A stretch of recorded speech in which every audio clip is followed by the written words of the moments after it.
Hello, viewers.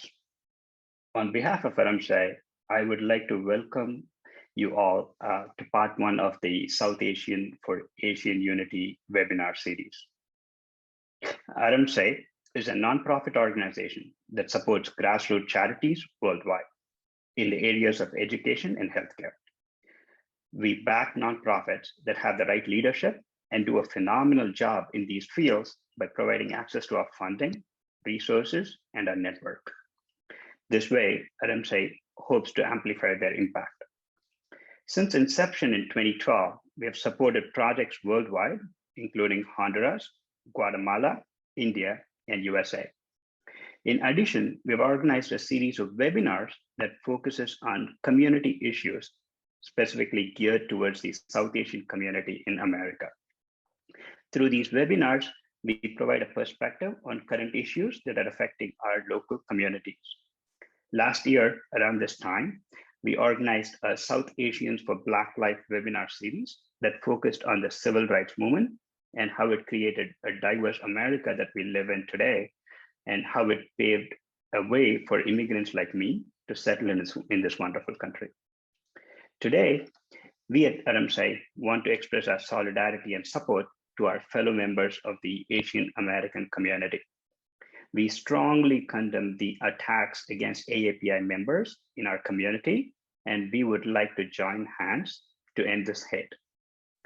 AAPI stands apart as one of the most diverse communities in America. Comprising of people from over 49 countries in Asia, the diverse customs, traditions, lifestyles, philosophies, and religion of this group is so hard to understand, let alone describe it in a sentence here. Yet, we are bound together by the thought that through hard work, determination, perseverance, and kindness, we can create a better life for ourselves, our families, kids, communities, and the nation. Our goal through these webinars is to promote Asian unity and showcase AAPI history. We will discuss the current rise in hate crimes and the ways to individually and collectively address current challenges. Today's discussion will provide a good perspective on the current standing of the AAPI community in the American society. Towards this, we have put together a panel of diverse and multifaceted individuals moderated by Anu Natarajan. Ms. Anu Natarajan is an urban planner and an architect with vast experience working with public, private, and nonprofit organizations. As Director of Policy and Advocacy at Mid-Penn Housing Corporation, Anu focused on creating awareness for the need for affordable housing in Bay Area and created funding mechanisms for such projects.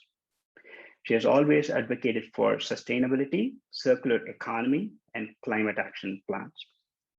Anu was elected to the Fremont City Council and served as council member and vice mayor for 10 years, and was the first Indian American in the Bay Area to be elected to the council. She advocated for sensible and sustainable planning as the engine for economic growth and community building, and focused on the importance of placemaking. She enjoys both politics and policy making and considers herself to be a policy wonk. She is currently a consultant with Facebook's Affordable Housing Initiative. Welcome, Anu, to the panel. Ms. Carolyn Russell is the Executive Director of A Safe Place based in Oakland.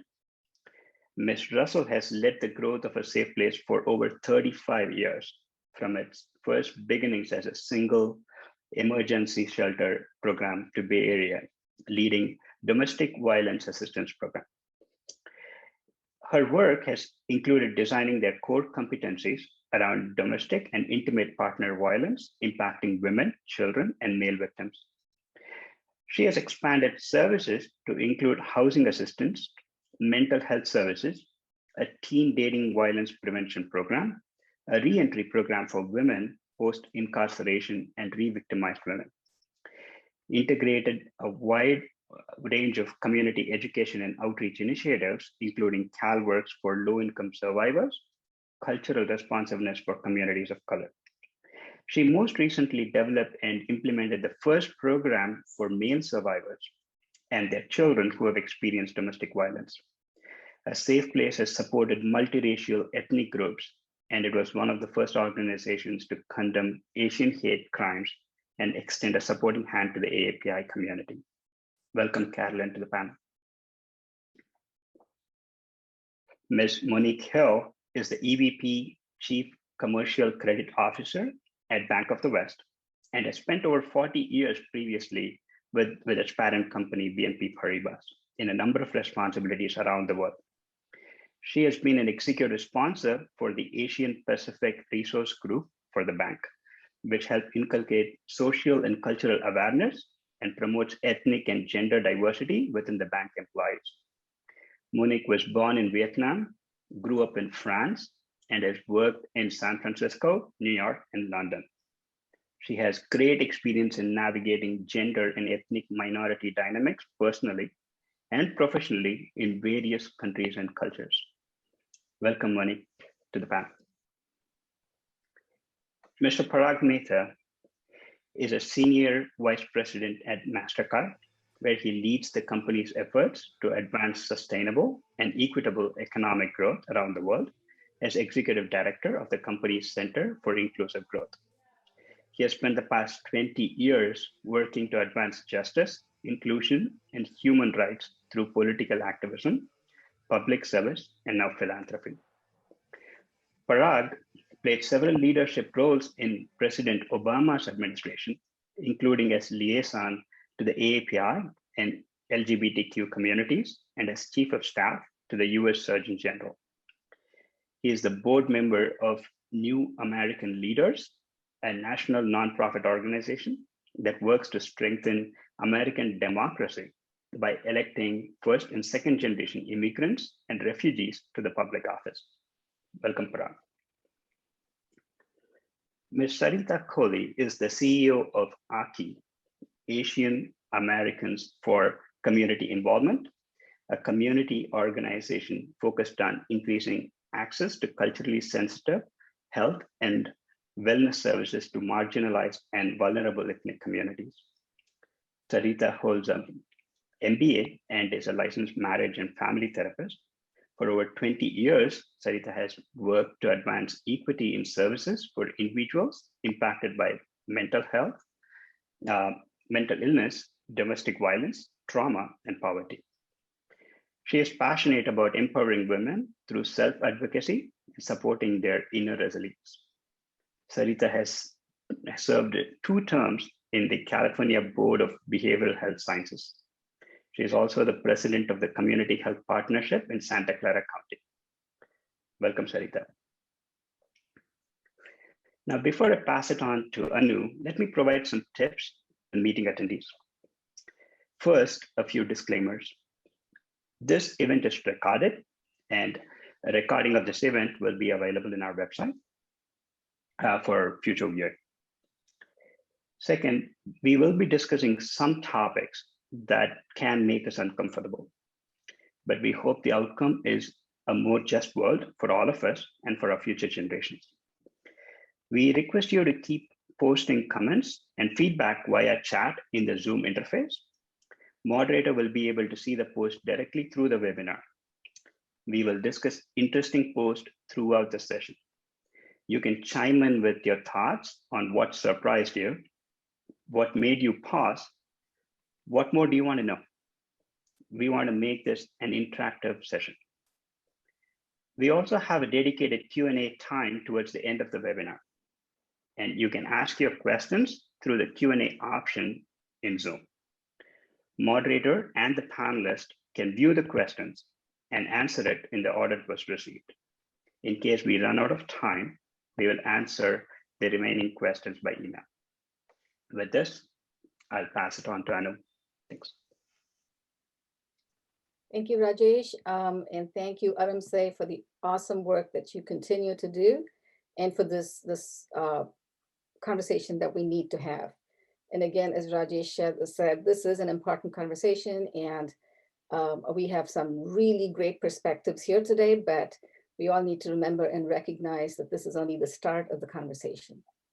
And thank you for the detailed introductions that you made, Rajesh.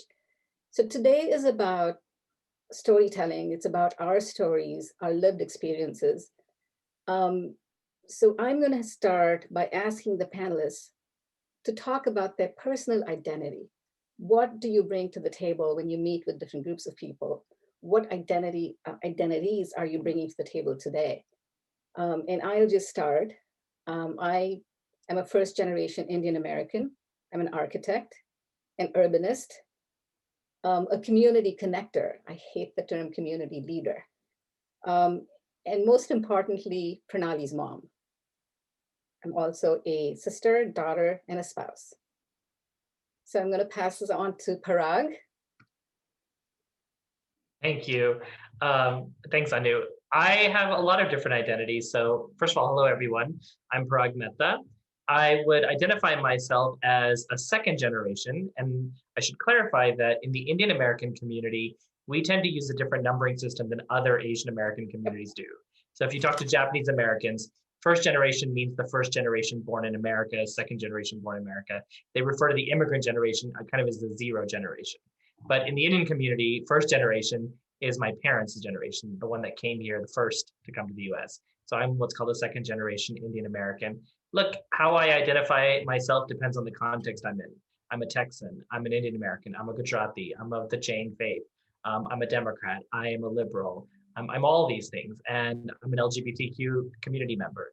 And so depending on where I am, I have different identities that come to the forefront, but they all make up the lived experience of who I am. It's nice to be with all of you. Thank you, Parag. Carolyn.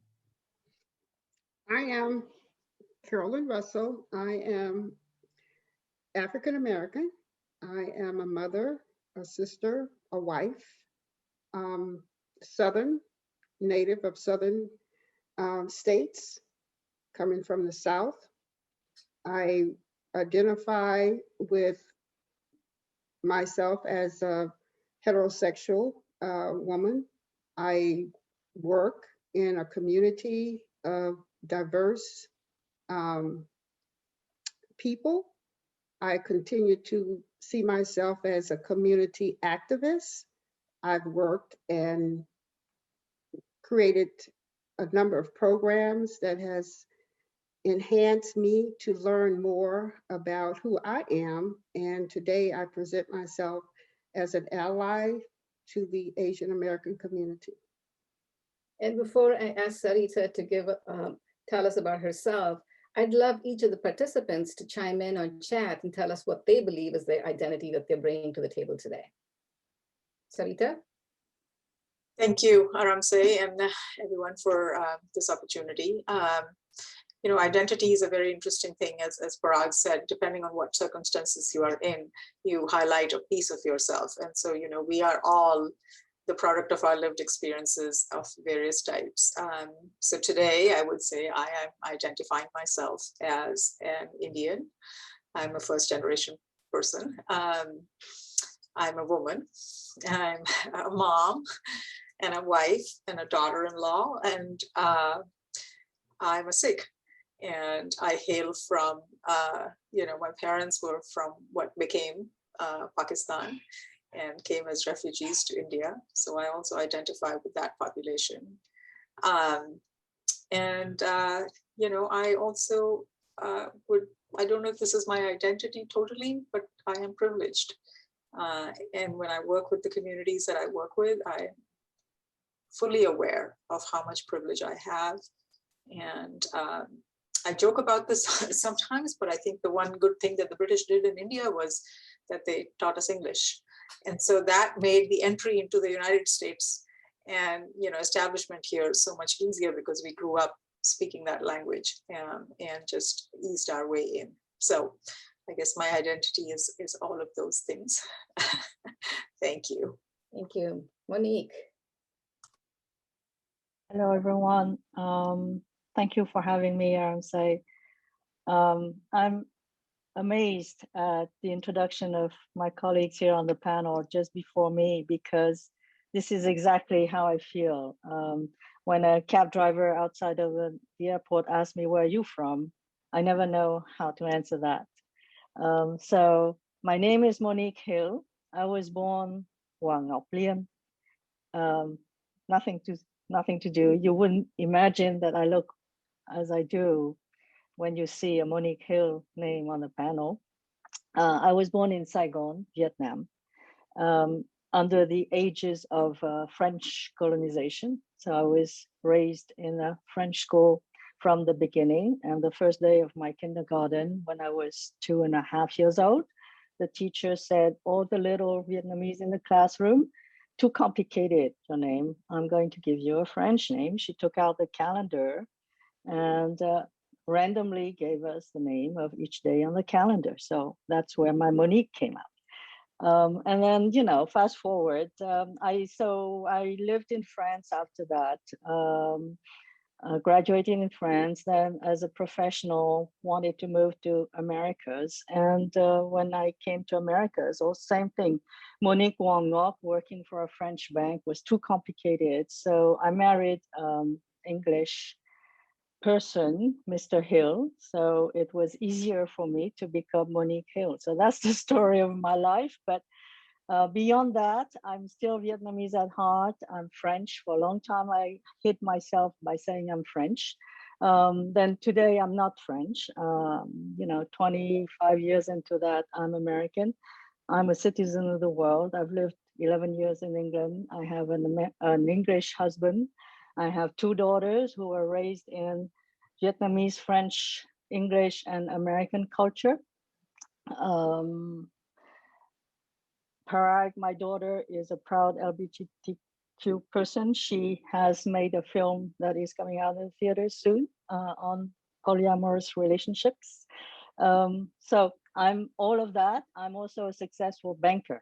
But beyond being a banker, I'm a complex identity case that I'm trying to deal with. Thank you, Monique. And I'm seeing some of the participants right in on chat, so keep that going. So Monique, if I had to do what you did by changing my last name, it would still be Natarajan. I married a man with the same last name as me, no relation at all. So if I hyphenated my name, I'd be Anu Natarajan Natarajan. Not helping. So all of the participants were sent a video clip talking about the deep history of the Asian immigration story, which started many, many years ago. And it's a complex history. And what we learned from that is the cycles of hate as they ebb and flow. And what we are facing today seems to be part of that overarching cycle. We saw about the Chinese Exclusion Act of 1882. We saw the ban on Chinese immigrants to this country. We've seen the Japanese internment camps. We've heard about the Vietnamese refugees and the treatment that they got. So there's this long history of racism and bigotry against the Asian American community. But there was something that happened in the 60s that really impacted the South Asian immigration, and that's the civil rights movement. So I'm going to start with Carolyn to talk about the civil rights movement. And as she describes it, it was not simply for the Black Americans, it was for all citizens, or everybody that was part of the world, for decency and humanity. So Carolyn, if you could just set the stage on how the civil rights movement really expanded immigration and set the stage for the South Asian success stories today. And then Parag, if you could just expand on that, that would be great. Sure. The civil rights movement actually started or began as a result of Rosa Parks, a Black woman, African American, who was asked to remove herself from a seat and to allow a white person to take that seat. And she refused. And as a result of that, there was a huge outcry that started in 1964, a March on Washington. That really created the first movement to really recognize the rights of African American people. I think the March on Washington was followed by the Voting Rights Act of 1965. And although at that time, it was focused primarily on Blacks African Americans in their inability to vote. They were segregated. They were not given the right to the same school or education. They were not given the same rights for government services, public facilities. African Americans face huge racism. And so I do believe that the civil rights movement initially was about giving Black people the same access to these types of rights, you know, the right to education, the right to vote. And so that actually evolved, I think, into equal rights for people to have equality. And out of the civil rights movement came other movements, the movement, and others. But I think today it has evolved into human rights. You know, there may have been differences in terms of what Asian Americans were experiencing in terms of the right to vote, right to education. But I think what has evolved from that is the recognition that white supremacy evolved in such a way that denied or made themselves superior to any other races, people of color. And so I think the women's movement, which was more about the women's ability to vote and have some of the same rights as men, but all of that has evolved, I believe, into what we have today, which is what many communities of color have been fighting for, and that is just basic human rights. The racism that has evolved has created, and I won't say has created it as if it's new, because it's not, but racism has continued to monopolize in ways that other communities, or communities of color, have had to exist. So I think today we more or less focus on a human right, the right to freedom of racism, or the right to be treated equally. And so I think the civil rights movement is definitely the backbone and the foundation from what we're still fighting for today. I think the civil rights movement gave everyone an opportunity to look at how white supremacy racialized themselves as superior to everyone else. And I think everyone can learn from our history and the seeds that were planted from the civil rights movement. And also what was so phenomenal about that movement was that it was a nonviolent movement. And I think the nonviolence is critical to the success of those initiatives that have been created and that we try and live by today, because we know that nonviolence has been successful in most movements that have been successful in helping people to recognize the hate and the racism that we are experiencing today. Thank you. Parag? Yeah, I appreciate the question, Anu, because I think it's always a good place to start with intersectionality, right? What are the ties that connect our diverse communities together? And the civil rights movement in the 1960s was really one of these inflection points where you saw the coming together of many different human rights movements from around the world. Carolyn mentioned Rosa Parks, who was one of the sparks that lit the civil rights movement. I want to honor another one of the mothers of the movement, Dr. Dorothy Height, who famously, just like Dr. King, traveled to India. And when she was in India, when she was at Delhi University, she learned about the nonviolent resistance. She learned about Mahatma Gandhi's movement for independence and how he used civil disobedience as an effective tool. And she and Dr. King brought that learning back to the United States. I want to say one of my favorite images from the civil rights movement is of the Selma March. And if you look closely at the photographs from that march, Dr. King and many of the other leaders around him are wearing Hawaiian leis. Why? Because Dr. King had gone to Hawaii several years earlier and lectured about the importance of civil rights to communities that had been colonized and who had been subjugated by plantation owners and by Europeans, and said, this is a collective movement, right? Our freedom is intertwined, our destiny is intertwined. And so a delegation of Hawaiians came to Selma to stand in solidarity with Dr. King, and they brought this traditional gift of the flower lei. And Reverend Abraham Akaka is in those pictures marching with Dr. King. His older brother, Daniel Akaka, would go on to become a US Senator from Hawaii. So it's important to remember that there was this great spirit of unity that drove the civil rights movement. The leaders of that movement, African-American leaders, reached out beyond their communities to build solidarity with Latinos, with Asian Americans, with indigenous people. But we also have to recognize the other side of that history, which is the fear that many whites had in this country led to the creation of one of the most insidious myths about Asian Americans and Pacific Islanders. And of course, that is the myth of the model minority.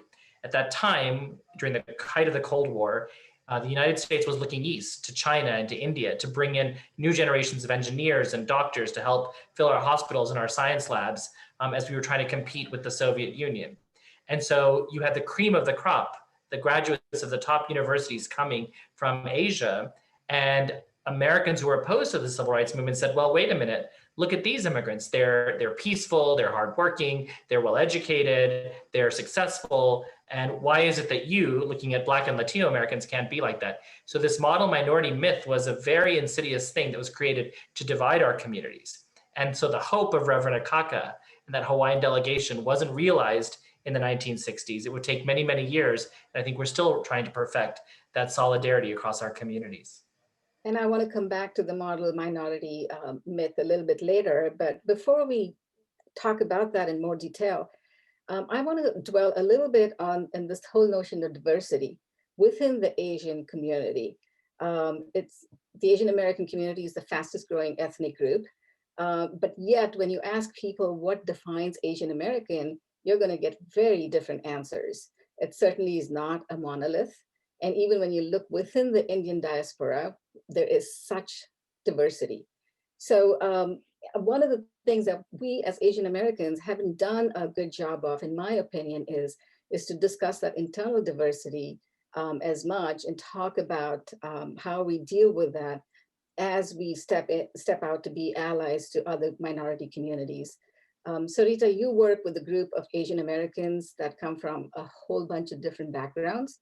Could you address this issue of what defines Asian American, what the Asian American identity is?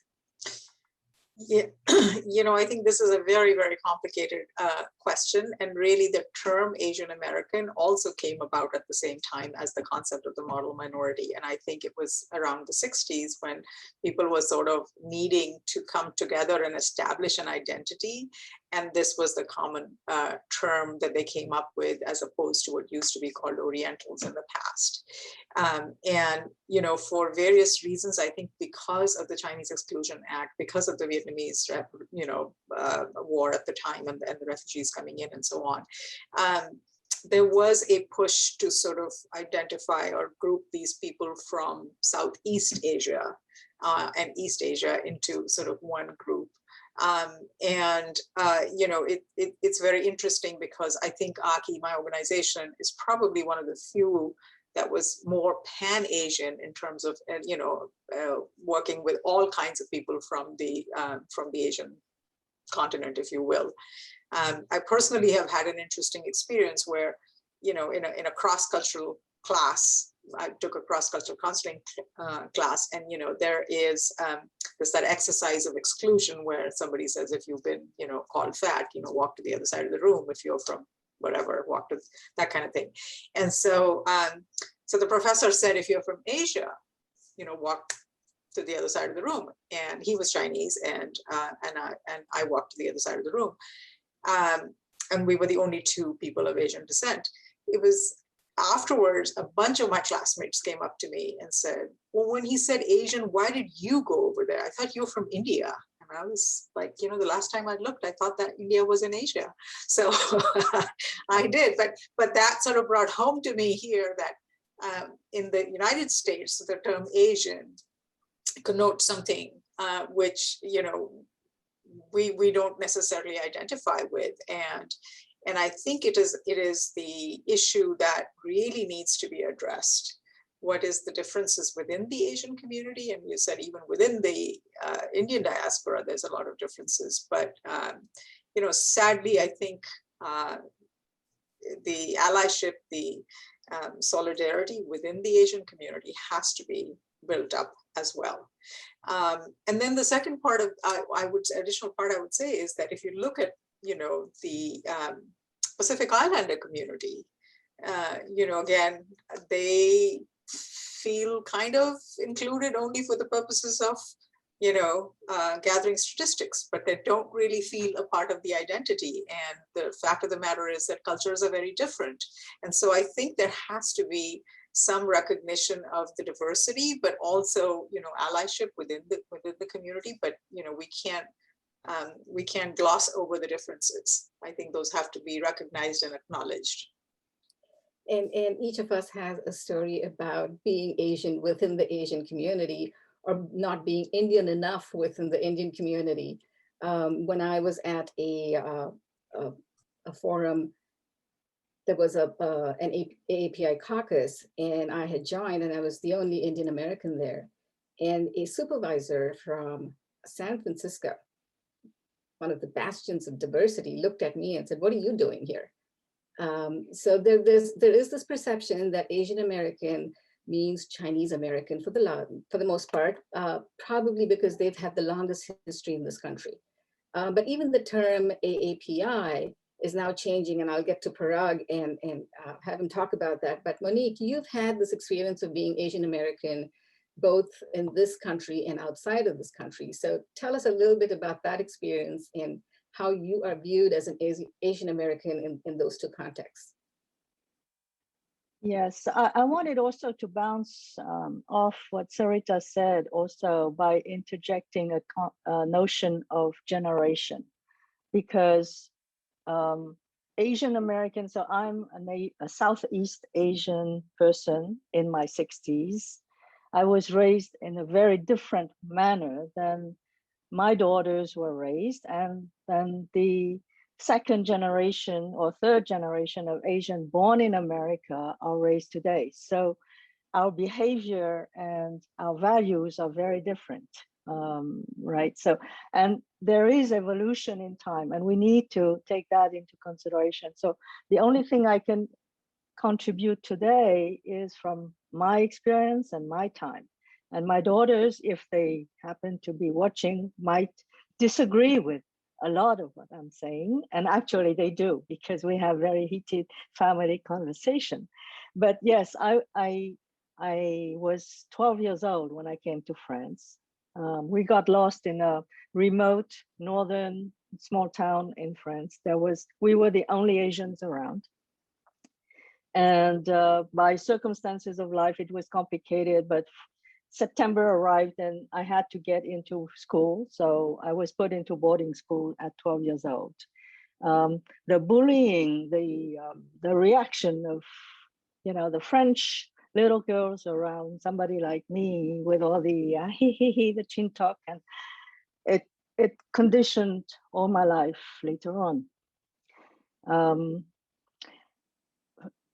I think French and American reactions are different, but at the same time similar. It's a combination of fear and rejection, and at the same time, you know, to me, I saw being in a colonial country, the difference between French as a minority in a majority number in Vietnam, where they came to conquer the country, and they were powerful. They had the wealth, the knowledge, the money, the power, the economic power, versus me as a minority in France in the majority in number.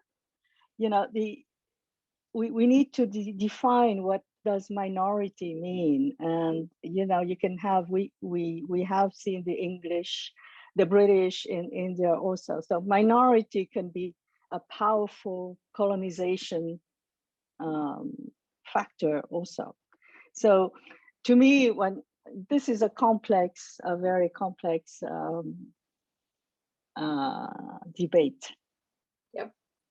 So Parag, you grew up here at a time when I'm assuming there weren't as many Indian Americans as there are today. What was your experience growing up in Texas?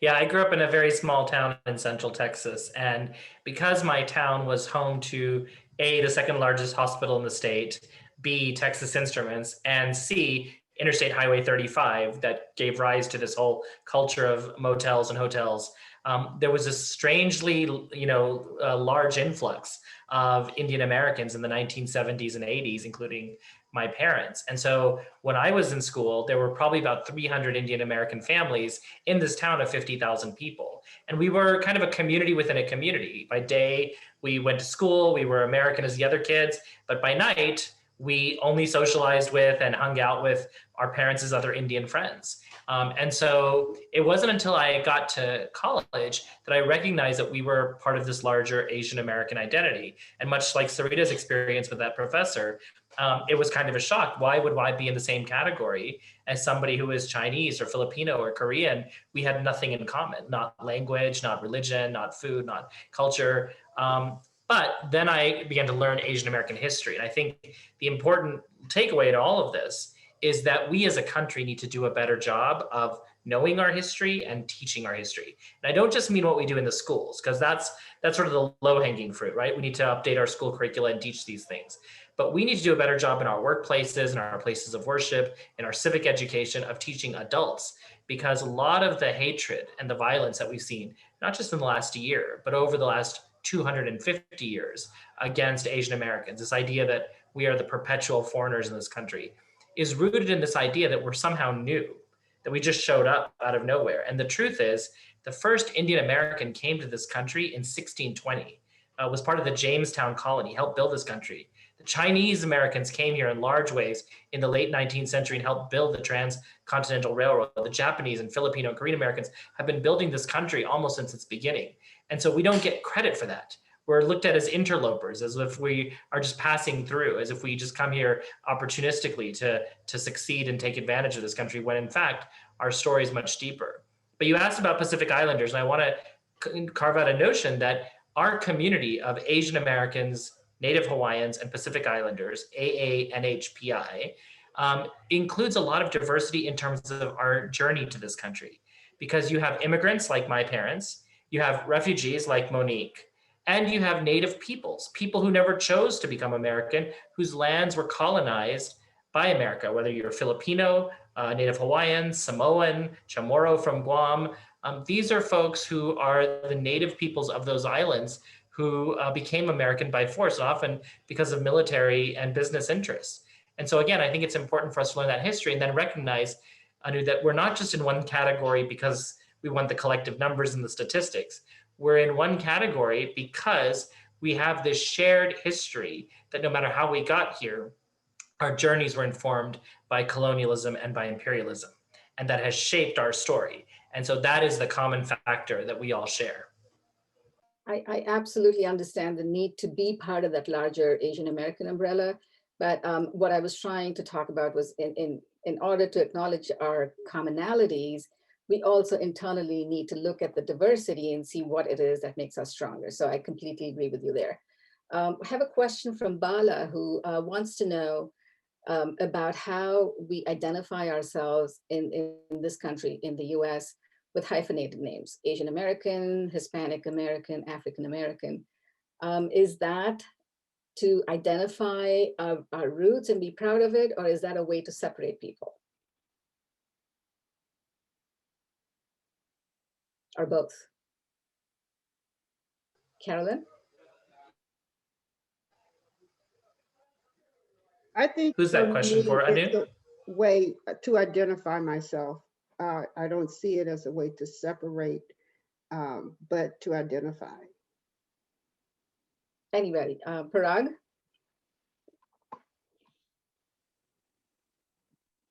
Yeah, I agree with Carolyn. I think that, again, back to your question, identify, depending on the context in which we find ourselves in. We may choose a different hyphenate, but it's not to divide us. It's to recognize that we have different experiences. We have different lived experiences and different journeys in this country. And those experiences need to make up part of our identity. We bring our whole selves into a conversation. We bring our whole selves to work, into school, and to play, and to worship. And part of that identity is where we came from and how we identify. So as much as we talk about diversity and how we see ourselves, there's also this notion of stereotyping, right? From outside sources. The Atlanta spa incident showed us how it was stereotypical in that Asian women are looked at as sex objects. It was talked about as a sexual addiction crime, not a hate crime. We also look at how the movies and TV shows portray Asians. Any comments on those? And I just want to say how thrilled I'm sure all of us here were when Mindy Kaling came up with her show and really portrayed the Indian Americans growing up here, and we could respond to and recognize all of the things that she was talking about. And it was just a sense of pride. But that seems like it was a one-off. So I'll start with Sarita and talk about just this whole notion of stereotyping. And I'm sure each of us has gone through that ourselves. So what's your take on that? And how do you think the Asian American community is seen from the outside? And again, I recognize that it's going to depend on the context and where we are. Asian Americans in San Francisco versus someplace in the Midwest is probably different, but we're also constantly reminded of being the other, even in places like Fremont, where it's a majority minority community with Asians being the majority. So Sarita, you want to talk about your experiences? Yeah, sure. I mean, I think that these stereotypes have evolved for, over a long period of time. And, certainly there are communities that have adopted certain professions, but that is not who they are. And, I think the othering piece that you talk about, you look different, and by different, I mean different from the white majority. Somehow this myth sort of exists, even though there were native peoples existing on this land, which folks coming from Europe took over. But there is that feeling that the white person is entitled to be in this country, and they are the people that belong, and the rest of the people who look different don't really belong over here. There's, part of the video that was shown before, the one piece that I didn't see, and I'm sure that there's a longer piece to it, but that was a snippet, was the part around the Sikh farmers and the Sikhs who came here early in the 1900s, and the famous case of, what's his last name was Thind, right? And how he was stopped from, yes. I mean, and here in California, the biggest peach farmer, is a Sikh person. And they have been an integral part of this community. And yet, I mean, he could not get citizenship because he wasn't considered a Caucasian, even though he fought in World War I. So I think there's always this concept that if you're not white, then you are something else, and you are never part of the mix. And unfortunately, Asian women have endured this horrific characterization and stereotyping about like you said, being considered sex objects. And, part of it also stems from the whole model minority myth where, you put your head down, you work hard and, don't make waves and get treated as subservient in some way. So I don't know if that's the answer to your question, but, those myths do exist. And I think that I'm heartened by what is happening now in the country about how folks, this generation, to Monique's point, this generation of Asian Americans is not willing to just be quiet and not make waves and not say things. they are saying, no, enough is enough. And, we're going to be not shut down anymore. So that gives me a lot of hope. And, I'm excited to see what the next 50 years will bring. So Carolyn, you work with a lot of minority women. And sometimes it's a double whammy, right? You are a part of the minority community and you come in as a woman. What are some of the things that you've heard of or seen with the groups that you work with? What I've seen, first of all, we do work with a high percentage of women of color. And in terms of, I want to just make a comment too about what the previous question when you were asking about, does it separate us? Do we use these African American to identify or separate? I also wanted to say, in the Black community, African American community, you have people of different shades, I might say. And I'm married to someone who's Native American. But he identifies as African American because his siblings look Mexican. And so I do think that there are African Americans who are considered, may look white, but they want to make sure that everyone knows that they're identifying as African Americans. I wanted to just say that as well. That's another reason why, because oftentimes African Americans of a lighter, fair skin can be considered or have been considered as white, and they want to make sure that they're being identified correctly. In terms of working with minority women, women of color, I see a lot of the similarities in terms of their inability to have equal access, in terms of wages, in terms of how they're treated, in terms of how they're stereotyped, in terms of how they're perceived by the white community or others. They are oftentimes stereotyped as Native Americans may be considered having a history of alcoholism. And so we want to break down some of those stereotypes when we work with women and making sure that everyone is treated as they present themselves and we don't make assumptions. And I think I've had a lot of experience with trying to break down some of those stereotypes and some of those assumptions that we make about women when they come into our program. Monique, you've been an Asian woman in working your way up the ladder in a man's world. What are some of the challenges that you faced? So I wanted to, it's complicated because a lot of times in my life, I've been wondering whether of my double minority statuses, one being gender and the other being ethnic, which one was the hardest to overcome. And I still, at this time, don't have the answer. I want to combine what was said very interestingly here by saying, when I was in France and a professional banker, I wanted to come to this country because of the idea of the melting pot of America. And this was in the 70s, right? Where by meritocracy, no matter what you look like, you will make it. That has gone away because this society has matured, like the old continent, as I called it, Europe, had matured. So we are dealing with the same evolution, which is unfortunately that the dominance of the white,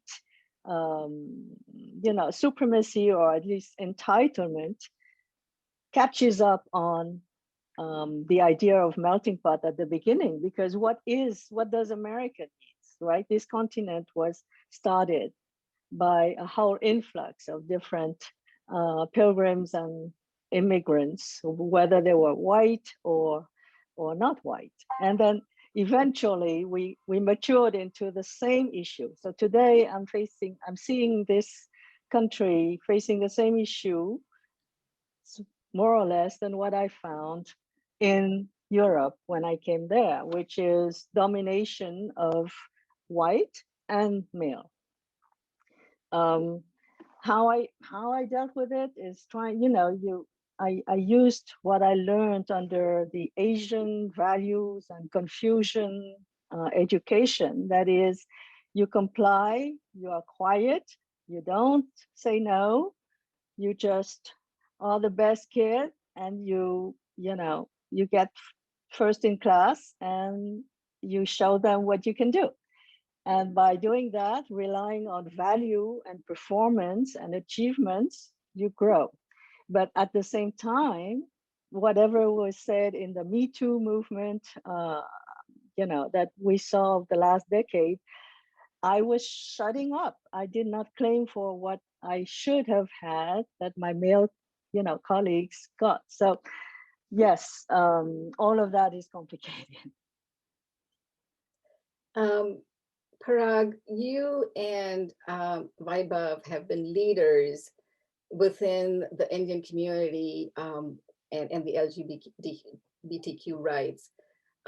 You've taken on the challenges both in this country, and now you're looking at working with the Supreme Court in India to recognize same-sex marriage. So how has that battle been for you, coming at it from an Indian American perspective, working within the community and outside of as well? Yeah, thank you. So Vaibhav is my husband. We got married in 2017 here in the United States. And he is a citizen of India. I'm a citizen of the US. Under existing Indian law, something called the Foreign Marriage Act of 1969, if an Indian citizen goes abroad and gets married under the laws of that country that they're in, that marriage is recognized in India. That's how most countries are. That's how we don't have to keep getting remarried every time we move to a different country. But last year, a week before the pandemic lockdown began in New York, we went to the Indian consulate in New York City to register our marriage because we were legally married under US law. And they refused to register us. And they refused to give us a reason for why they weren't registering us. They even refused to give us the denial in writing. And so finally, I went to a senior consular office and I said, "Are you denying us because we're a same-sex couple?" And he looked me straight in the eye and said, "Yes," without flinching. And the thing is, in India, there is no need for new law to be created to address the subject. The existing law already has effect, which is the Foreign Marriage Act. The basic way to explain it is, if I were a woman, an American citizen who married an Indian citizen, a man, there would have been no question. They would have registered. So this is case study of sex discrimination. It's discrimination that's prohibited by the Indian Constitution right now. We are currently one of several couples petitioning the Delhi High Court, which is the state high court of New Delhi. If we win or lose in that court, we will most likely end up in the Supreme Court. And if we win in the Supreme Court, something potentially amazing could happen, which is, by a simple decision of a majority of the Supreme Court of India, we could extend LGBT marriage equality to 1.2 billion people. And to put that in context for all of you, over the last 30 years, since the Netherlands became the first country in the world to legalize same-sex marriage, over the last 20 years, there have been 30 countries around the world that have legalized same-sex marriage.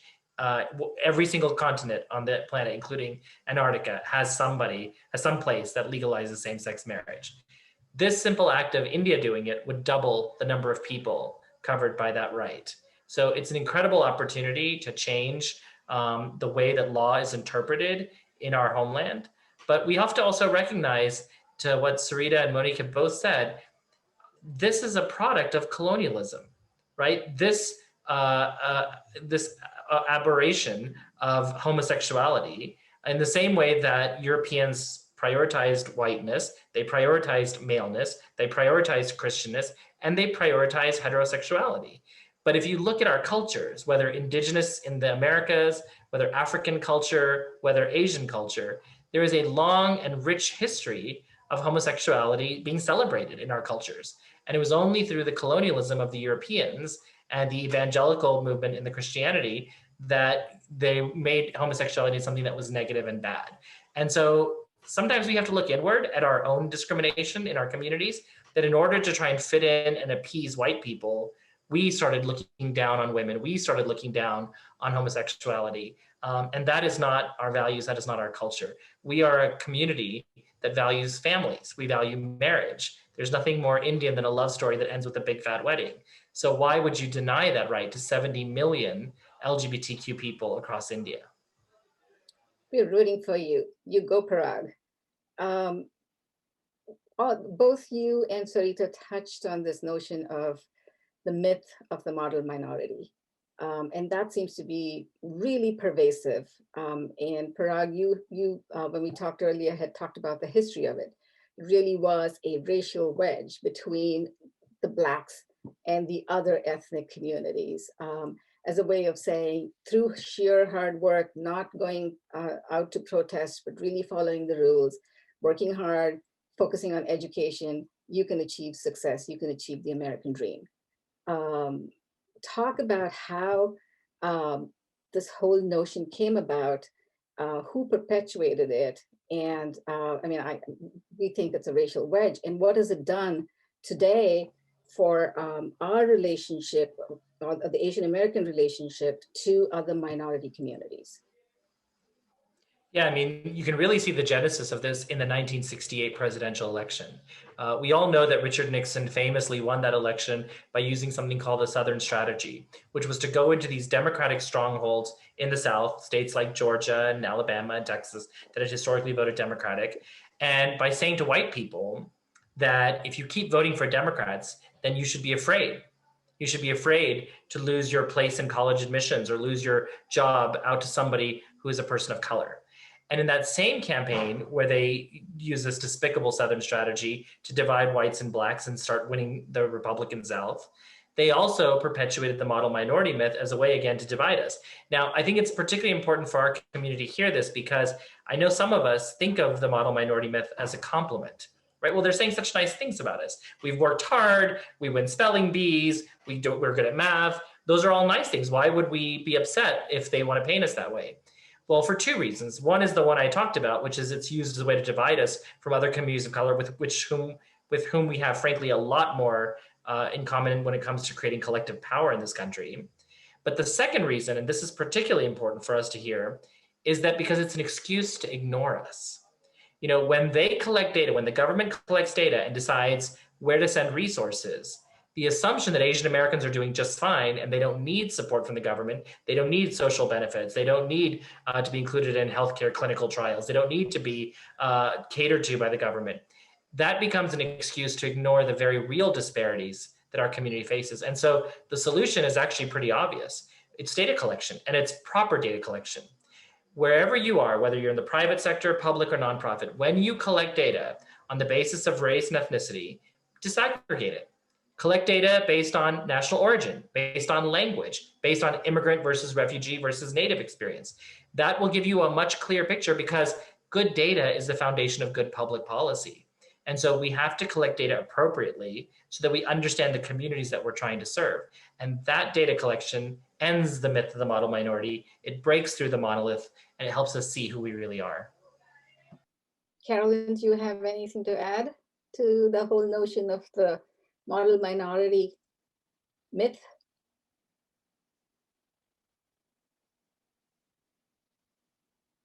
Carolyn, you're on mute.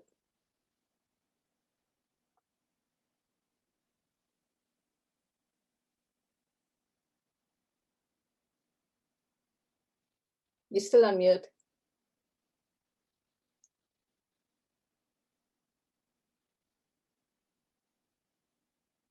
Carolyn, you're still on mute. We might need the host to unmute her. Go ahead, Carolyn. Oh, she's still on mute. Can we unmute Carolyn?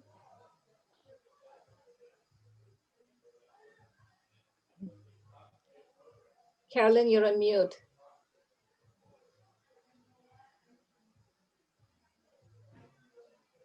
Let me come back to you, Carolyn. Monique, do you have anything to add to this whole notion of model minority? I mean, you are a confessed tiger mom. How has that played into this whole notion of working hard, having a specific path for your daughters and their reaction to that as well? It's a very personal case by case story, right? I have two kids, they reacted differently to the same way they were educated. So you have kids who comply and kids who rebel and get out of the frame that they are put in. And we all are the same thing. So model doesn't really mean anything. I want to come back to, I did mention this earlier, which is the influence of Confucius on the Southeast value, the Southeast culture, where you are taught from the moment you're born to do what you're told, to respect your elders, to respect your bosses, your government, and not speak up, right? And that is going away because nobody today, whether you're a minority or not, would buy that. We have moved away from that. And so we are in a transition time when your model minority, as we describe it, is aging and dying, right? And their kids are not fitting into that mode anymore. Okay, my apologies. I was having a problem with my mute. I wanted to just share, my daughter, we have one daughter, and, I grew up in the South. So we were taught, not to speak up, be seen, not heard. And my daughter grew up on West Coast. So she has been much more outspoken. I appreciate that. I think there are issues with some of the ways in which we were taught. And I see her as being more creative, feeling more freer to speak what she feels. I encourage it.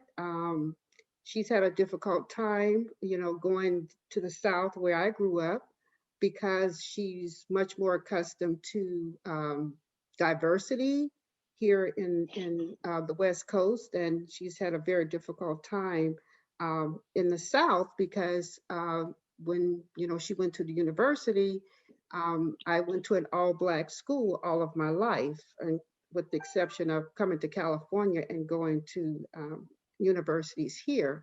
But she had a difficult time with that because she was not accustomed to all Black. She was much more accustomed to having diversities, but I do appreciate the fact.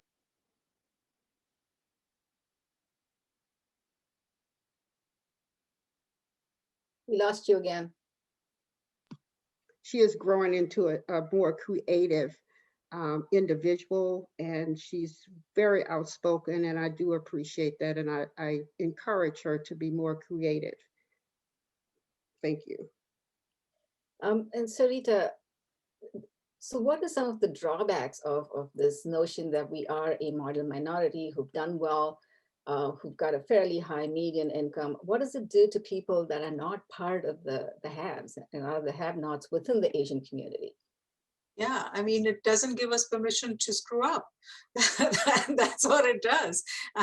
I mean, the whole myth or the idea of, of the tiger mom and all of that. And, the fact of the matter is that, we are just, statistically speaking too, we're just as likely to mess up, to not be excellent as any other population. And but we are subjected to, I think, just societally, there is an expectation that as Parag said, the Asian kid in class, the teacher doesn't have to pay attention to them because she knows you're going to be good at math. So you don't get that same kind of attention.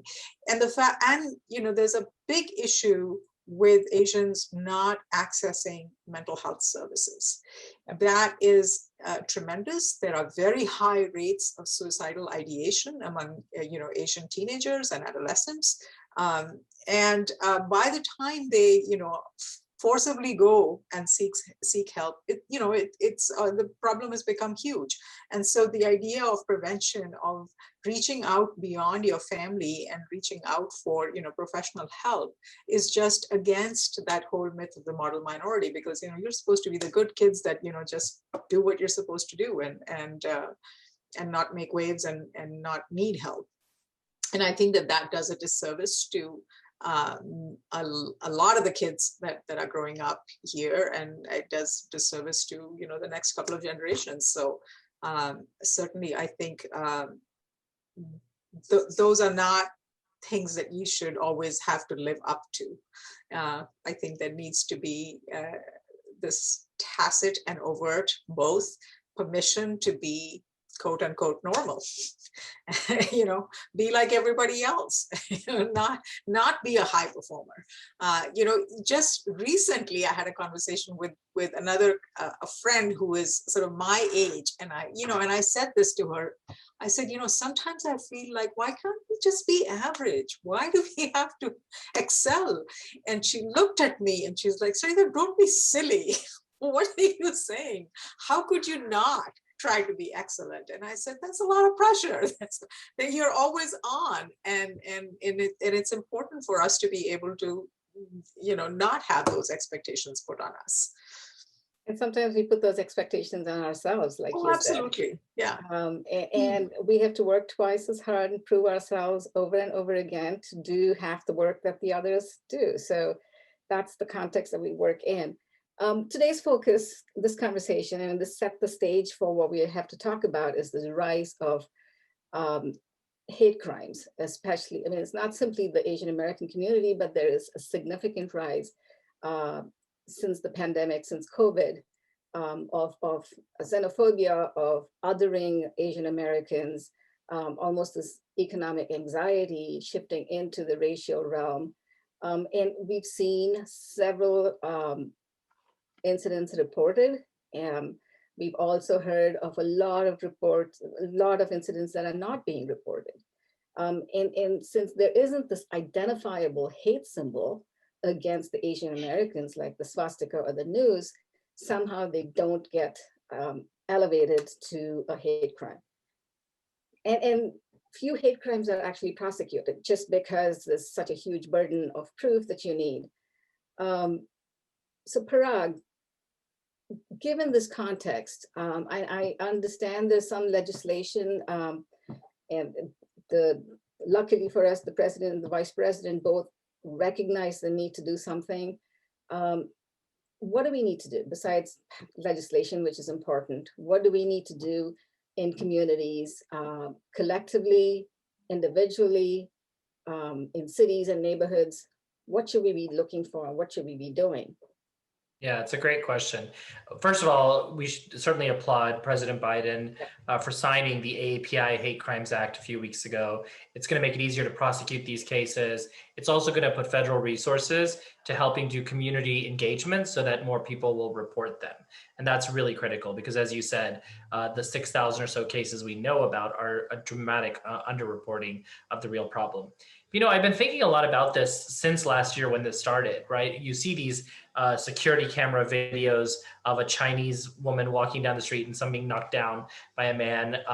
And you ask yourself, what legitimately would stop that from happening, right? Because while you want to go to the old standards of, well, we need better community policing, or we need better enforcement of the Hate Crimes Act, or we need better education in our schools about Asian American history, I'm not convinced that any of those things would have stopped that person with evil in their heart from knocking down the Chinese grandma on the street. But what I do believe is that that wasn't a spontaneous act. I don't believe that that person woke up and for the first time in their life, they decided that day, I have hatred towards Asians. I guarantee you they have articulated their hate against people of color, against Asian Americans before. And I almost guarantee you that somebody else in their life has heard them say it. And so the question I have to ask is, why didn't somebody intervene then? And the truth is, because it's hard. We all experience this, right? We all experience the conversation with a family member or a coworker or a friend who says something that we know in our hearts is not right. They say something anti-Black. They say something about those Chinese people. They say, and we don't want to create a fuss. We don't want to stir the pot, so we keep quiet. But what we don't realize is that by allowing that to perpetuate, we are we're ripening the ground for that act of hatred, that act of violence, that act of evil. That really is coming to bear on all of us right now. And then the last thing I'll just say is this. We need to educate, of course, but we also have to be thoughtful about the words we use. A few days ago, we marked the 100th anniversary of a massacre in Tulsa, where hundreds of Black people were murdered and thousands were left homeless when an entire neighborhood was destroyed by a mob of vigilantes, including airplanes flying over and dropping hellfire on this community. And for 50 years, nobody knew about this. The community of Tulsa, the government did a very good job of covering it up. And when it finally came to light in the 1970s, they called it the Tulsa Race Riot. And for the last 50 years, we've talked about it as the Tulsa Race Riot, at least those of us who talked about it at all. And what was important was that when President Biden went to Tulsa last week, and when he became the first sitting president to go and acknowledge the incident, he said, let's call it what it was. It was not a race riot. It was a massacre. It was a race massacre. The reason why I say this is because when we talk about the shooting in Atlanta, and you even mentioned, right, the sort of the sexualization or the fetishization of those Asian women who worked in those spas. We're adopting somebody else's narrative. It's not a hate crime, it's an act of terrorism. If that white man who murdered those Asian women, had he been Muslim, we would have been calling it terrorism from the start. Any act that's designed to terrify a community and get them to change their behaviors, from the guy knocking down the Chinese grandma on the street to the guy shooting in the spas, those are terrorists, and we should call them terrorists. So I think it's really important that when we use our language to describe what's happening in the world around us, we use the right language, because the fact of the matter is we do have a double standard when it's coming to crimes against people of color, and we have to end that double standard. So Carolyn, you've seen, and we've talked extensively about the talk that the Black moms have with especially their sons, and this constant living in fear. What are some of the things that you do to deal with the systemic racism, and how you counter that? Parag talked about education. That's extremely important. Is that sufficient? Have you seen allyship from other minority groups to support you when you're going through the stresses of living in fear? You know, I have. I do think it's a consistent struggle. It's tiresome sometimes, but we continue to feel that we always have to do better. We always have to dress better. We always have to work harder. We walk in the door with a strike against us. And so I was, taught, in the South where I grew up was, you must become educated. You must always prove yourself, and that has always been something that I've lived with. We've taught our daughter the same thing. But I do see a difference in the new generation, the younger people, breaking down some of these ideologies that some of the old guard grew up with and still have today. It's like training police officers about domestic violence. You have some of the older officers who have been around, 40, 50 years, and they still hold on to those same racist ideologies about African Americans. But you have a younger generation that is showing more allyship, more solidarity. And so I have hope with this younger generation. We see younger people not taking on their parents or their grandparents' ideologies around how to treat minorities. So I just continue to, work to empower young people of my race to join in solidarity. And I do see that occurring. So I have hope that we will see a difference in the way that, the social structures have existed and how we see moving forward with the next generation. Thank you. Monique, there's a question from Stefan who wants to know what the best way is to approach someone who's making racist comments.